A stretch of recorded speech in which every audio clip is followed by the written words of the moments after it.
Siamo con la signora Barbara del negozio Ottica Pra Floriani di Nervesa della Battaglia. Signora, lei ha avuto un danno ingente, spostiamoci da questa parte, ci racconti cosa è successo.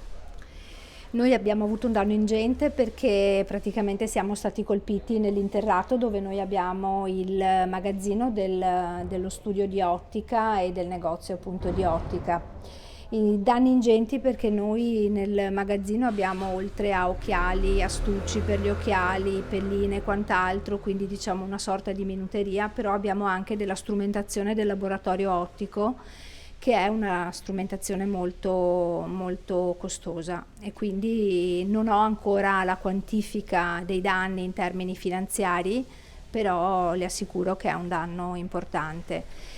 Il negozio, grazie a Dio, è stato, come dire, sì, ripulito subito e il danno che abbiamo avuto proprio nel locale del negozio è stata la vetrina dove l'acqua fondamentalmente è entrata, grazie a Dio, solo per un paio di metri.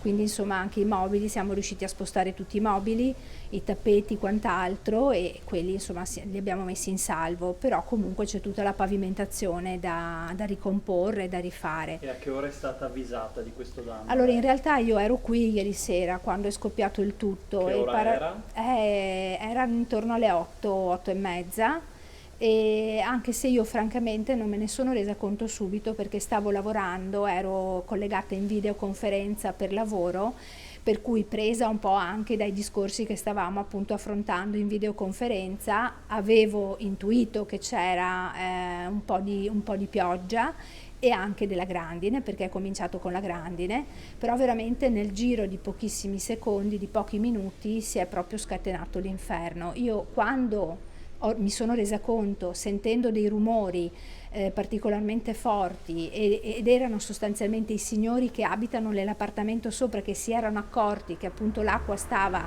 in modo molto prepotente entrando dalla finestrella che dà sulle bocche di lupo e mi sono subito affacciata e ho visto il disastro. Ecco, l'acqua tra l'altro cresceva a vista d'occhio. Noi qui nel magazzino avevamo 1,20 m di acqua.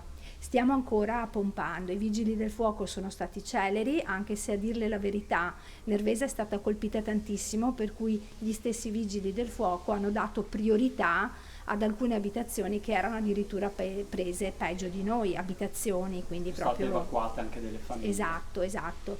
E comunque sono stati qua fino alle 4 di notte a pompare acqua e noi adesso stiamo continuando il resto. Quindi ingenti quantità, sì.